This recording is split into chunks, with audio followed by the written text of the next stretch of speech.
Hello everyone, मैं Anita Thakur. Welcome to my YouTube channel. और आज हम लोग पढ़ने वाले हैं class 11th history, theme third हम लोग ने स्टार्ट किया था। आज हम लोग उसका पार्ट सेकंड डिस्कस करेंगे, जिसमें हम लोग 2 एम्पायर्स की बात कर रहे थे जो कि बहुत पावरफुल थे। अब 2 पावरफुल एम्पायर्स जो थे वो रूल कर रहे थे यूरोप में, नॉर्थ अफ्रीका हो गया और साथ में मिडल ईस्ट में, ठीक है। और कौन से पीरियड में, कौन सा टाइम पीरियड था, कौन सा समय चल रहा था उस टाइम जब क्राइस्ट का बर्थ हुआ था, और अर्ली 7th सेंचुरी के एक पार्ट में, ठीक है। और उस टाइम पर कहा जाता अराउंड 630s के मतलब टाइम पर ये जो है मतलब 2 एम्पायर्स जो थे वो बहुत ज़्यादा पावरफुल वर्किंग कर रहे थे। और ये जो 2 पावरफुल एम्पायर्स थे वो कौन थे? एक का नाम था रोम और दूसरे कौन थे? ईरान का एक एम्पायर था। अब ये जो रोमन्स थे, जो मतलब रोम में रहने वाले लोग थे उनको रोमन्स कहा जाता था, और जो ईरान में रहने वाले लोग थे उन्हें ईरानियन कहा जाता था। ये दोनों एक दूसरे के राइवल्स थे, मतलब दोनों एक दूसरे के बहुत, हम लोग बोल सकते हैं, भिड़ंत थे एक दूसरे के साथ। हमेशा इनके कन्फ्लिक्टिंग बिहेवियर शो होता रहता था। इन दोनों के बीच में हमेशा लड़ाइयाँ झगड़े चलती रहती है। हिस्ट्री में हम लोगों ने बहुत सारी ऐसे एग्जाम्पल्स पढ़ी जिसमें हम लोग को ये पता चलता है कि रोमन्स और ईरानियंस के बीच में बहुत ज़्यादा क्लैशेस चल रहे थे। और इनका जो एम्पायर था वो एक दूसरे से बिल्कुल अलग था, सेपरेटेड थे। दोनों के पास नैरो स्ट्रिप्स ऑफ लैंड थी, मतलब बहुत कम ज़मीन थी, जिससे ये क्या करते थे, जो कहाँ पर था, यूफ्रेट रिवर के पास में ही था। उसके बाद इस चैप्टर में हम लोग पढ़ेंगे कि रोमन एम्पायर जो था उसने किस तरह से मतलब रोम के जो राइवल्स थे, मतलब ईरान था, उससे कैसे मतलब पास लिया, उससे कैसे आगे निकल के गया। तो अगर हम लोग मैप की बात करें तो मैप में हमें पता चलेगा कि ये जो कॉन्टिनेंट्स हैं, यूरोप का कॉन्टिनेंट है, उसमें अफ्रीका सेपरेटेड है सी के थ्रू, ठीक है, जो स्ट्रेच करता है Spain west to Syria in the east, ठीक है। मतलब स्पेन और सीरिया के भी पार्ट्स को कंट्रोल कर रखा है। और सी के जो पार्ट है उसको मेडिटेरियन कहा जाता है, जो रोम के अम्पायर का हर्ट कहा जाता था। मतलब कि ओवरऑल फंक्शनिंग जो थी वो मेडिटेरियंस में ही होती थी। मतलब कि रोम के अम्पायर का जो बेस था वो मेडिटेरियन था। उसके बाद रोम जो था वो डोमिनेट कर रहा था मेडिटेरियन, और बाकी वाले जितने भी रीजन्स थे उस एरिया के सी के अराउंड में, जितने भी रीजन्स थे, जितने भी एरियाज़ थे, उन सभी को कौन कंट्रोल कर रहा था? रोम का अम्पायर कंट्रोल कर रहा था, और सभी डायरेक्शंस को भी, नॉर्थ को भी और साउथ को भी। उसके बाद नॉर्थ जो था उसमें कुछ बाउंड्रीज़ थी जिनको ये रोमन अम्पायर जो था वो कंट्रोल कर रहा था। उसमें 2 ग्रेट रिवर्स थे जिनका नाम था राइन एंड डनूबे, ठीक है, जो कि साउथ से बहुत ज़्यादा, मतलब हम बोल सकते हैं एक्सपैंडेड था डेजर्ट की तरफ, जो कि लार्जेस्ट डेजर्ट जिसको कहा जाता है सहारा डेजर्ट की तरफ था वो, ठीक है। उसके बाद बहुत सारा और एरिया जो था, बहुत ज़्यादा टेरिटरी जो थी वो स्ट्रेच थी, और ज़्यादा खिंची हुई थी, मतलब और ज़्यादा कवर कर रखी थी रोमन अम्पायर ने। अब ईरान जो था वो कंट्रोल कर रहा था पूरा जो एरिया था साउथ का, कैसेपियन सी कि जो डाउनवर्ड था वो वाला एरिया, और ईस्टर्न अराबिया था। और कई बार अगर हम लोग बात करें अफ़गानिस्तान के भी बहुत ज़्यादा पार्ट्स जो थे उसको भी कंट्रोल कर रखा था। उसके बाद यहाँ पर बताया कि ये जो 2 सुपर पावर्स थी वो डिवाइडेड थी वर्ल्ड के, मतलब हम बोल सकते हैं बहुत सारे पार्ट्स को उन्हें डिवाइड कर रखा था। लाइक जैसे चाइनीज़ जो थे उसे क्या कहते थे? ताचीन कहते थे। जैसे ग्रेटर चीन कहा जाता है, जो कि रफली वेस्ट की तरफ है। नेक्स्ट है यहाँ पर अर्ली एम्पायर जो था वो किस तरह से मतलब स्प्रेड हुआ। तो रोमन अम्पायर जो था उसको 2 कैटेगरीज़ में डिवाइड किया गया, मतलब 2 फेजेस में डिवाइड करा गया। एक का नाम रखा गया अर्ली और दूसरे का रखा गया लेट, ठीक है। और इसको डिवाइड किया गया 3rd सेंचुरी में, जिसमें कि उन्होंने एक हिस्टोरिकल वाटरशेड बनाया इन दोनों के बीच में, लेट और अर्ली के बीच में। अगर हम लोग दूसरे शब्दों में कहें तो एक ऐसा पीरियड था जिसमें 3rd सेंचुरी में मेन पार्ट्स जो थे अर्ली एम्पायर कहा जाता था उसको, और ये मतलब एक ऐसा पीरियड था जिसके बाद लेट एम्पायर स्टार्ट हुआ। मतलब अर्ली एम्पायर जो स्टार्टिंग फेज़ था, जो मतलब फर्स्ट फेज़ जिसे कहा जाएगा, फर्स्ट फेज़ से पहला जो होगा, और उसके बाद लेट एम्पायर जो कि मतलब एंडिंग पॉइंट पे हम लोग बोल सकते हैं। इन दोनों के बीच में मेजर डिफरेंस था, मतलब बहुत बड़ा डिफरेंस था, 2 सुपर पावर्स थी, ठीक है। और इनके रिस्पेक्टिव एम्पायर्स थे। जैसे रोमन एम्पायर जो था वो कल्चरली बहुत ज़्यादा डाइवर्स था ईरान के कल्चर से, मतलब कि पूरी तरह से ना अलग था रोमन एम्पायर से ईरान का एम्पायर, ठीक है। और यहाँ पर बताया गया जो पारिथियंस थे जिनको बाद में ससानियंस कहा जाता था, ठीक है। ये डायनेस्टी थी जो क्या कर रही थी, रूल कर रही थी ईरान में उस टाइम पर, ठीक है।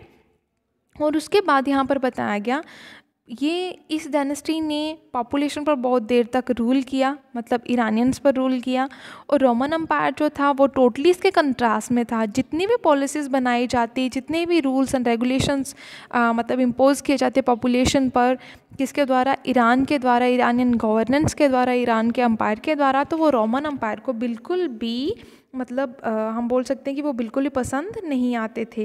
वो टोटली मोज़ाइक थे, टेरिटरीज़ और कल्चर की बात करते थे, जो कि हमेशा वो चाहते थे कि हमारे टेरिटरीज़ के अकॉर्डिंगली, मतलब हमारा कल्चर, चाहे जिस मर्जी टेरिटरी में कोई रह रहा है, उसके कल्चर को हम लोगों ने लैग बिहाइंड नहीं छोड़ना, उनको इकट्ठा चलाना है। और कॉमन सिस्टम होना चाहिए गवर्नमेंट का, जो हर एक कल्चर को, हर एक टेरिटरी को टाई करके रखेगा, बांध के रखेगा। बहुत सारी लैंग्वेजेस बोली जाती, कौन से एम्पायर में, रोमन एम्पायर में। लेकिन पर्पस क्या था इस एडमिनिस्ट्रेशन का, लैटिन और ग्रीक जो मतलब मोस्टली यूज़ करी जाती, वहाँ पर सिर्फ एक ही लैंग्वेज का यूज़ करना मतलब मान्य था, मतलब वो एप्लीकेबल था। उसके बाद यहाँ पर बताया गया जो अपर क्लासेस थी ईस्ट की, वो क्या बोलती थी, वो बोलती भी और मतलब लिखने में भी कौन सी लैंग्वेज का यूज़ करते थे, ग्रीक लैंग्वेज का, ठीक है। उसके बाद वेस्ट के जो लोग थे वो लैटिन का यूज़ करते, और साथ में बाउंड्रीज जो थी ब्रॉड लैंग्वेजेस बेस्ड अब बनना शुरू हो गई। उसके बाद देखा गया अक्रॉस द मिडल मेडिटेरियन क्या होना शुरू हो गया, मिडल मेडिटेरियन को भी उसने कवर कर लिया।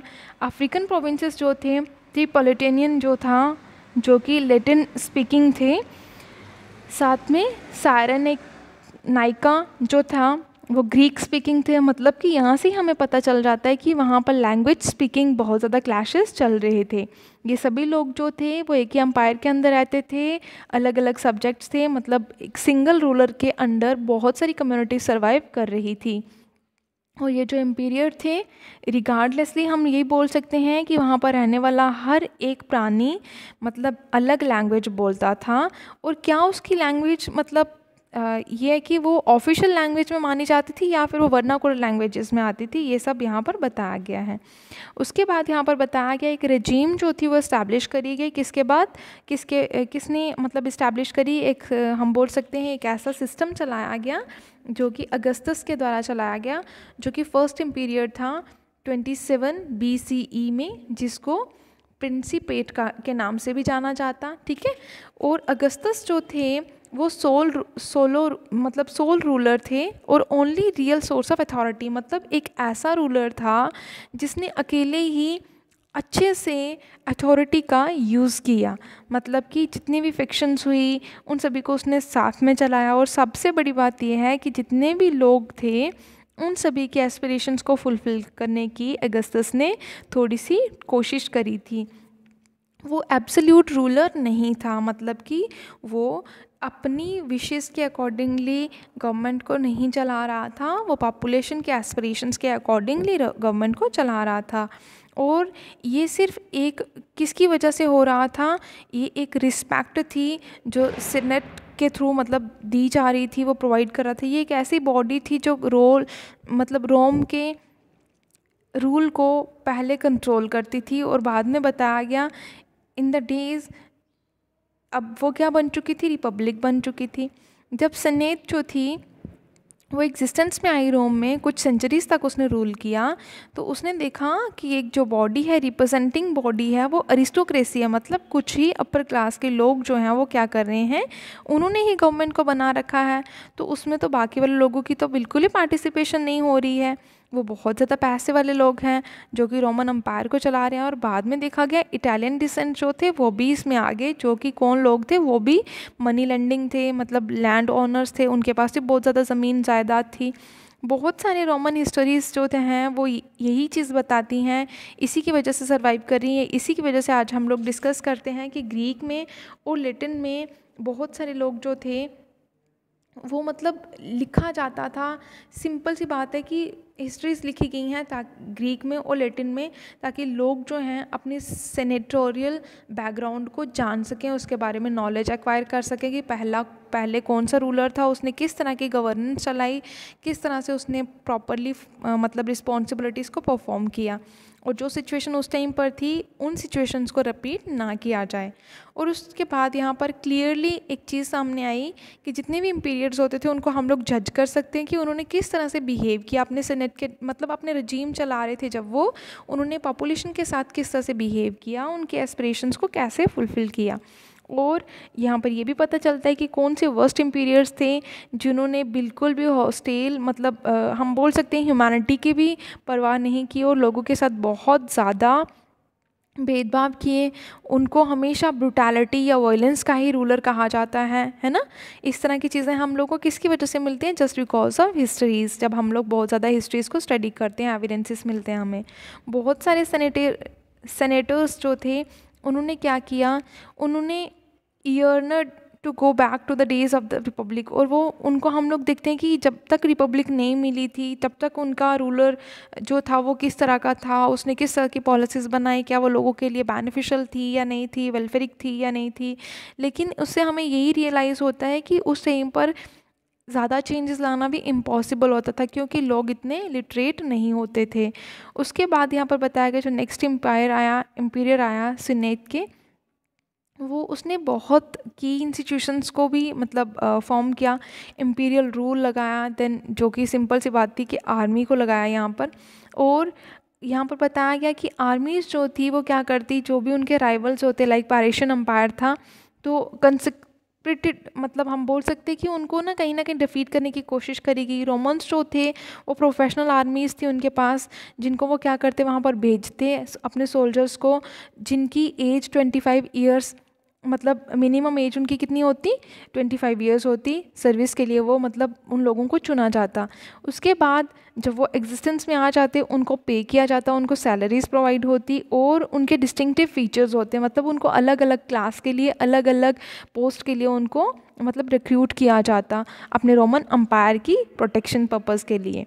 अब ये जो आर्मी थी वो लार्जेस्ट सिंगल ऑर्गेनाइज्ड बॉडी थी रोमन अम्पायर की, अराउंड 6 करोड़ जो थी, इतनी आर्मी जो थी वो रोमन अम्पायर ने फॉर्म कर रखी थी 4th सेंचुरी में। उसके बाद यहाँ पर बताया गया कि ये एक ऐसी आर्मी उन्होंने फॉर्म करी थी ताकि वो पावर को अपने हाथ में ही रखें, वो मतलब फ्यूचर में भी इस एम्पायर को मतलब ज़िंदा रखना चाहते थे। सोल्जर्स तो जो थे वो एजिटेट करते कि उनको बेटर वेजेस मिल सकें, सर्विस कंडीशन उनकी थोड़ा बेटर करी जाएं।